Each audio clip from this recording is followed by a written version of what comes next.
Welcome to Man Does Tech, where I solve the problems you didn't even know you had. In this video, I will explain how to play a Pokémon Sword and Shield randomizer. First, you will need a legitimate copy of the game and a compatible emulator, such as Yuzu or Vyujinx, running on your computer. Next, download the randomizer program itself from a reputable online source.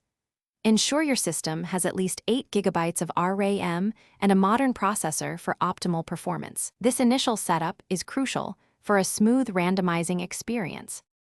Once your emulator and game are ready, open the randomizer application and load your Pokémon Sword or Shield game file. Here, you can customize numerous settings.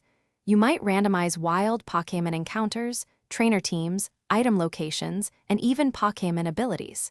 Take your time to explore all the options, perhaps choosing a starter Pokémon randomization. After selecting your preferences, save the newly randomized game file.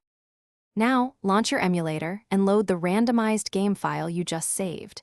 You'll immediately notice the changes, perhaps encountering a legendary Pokémon in the first patch of grass. Every battle and item discovery will be a surprise. Be prepared to adapt your usual strategies, as type matchups and movesets will be entirely different. This fresh approach offers hundreds of hours of unique gameplay.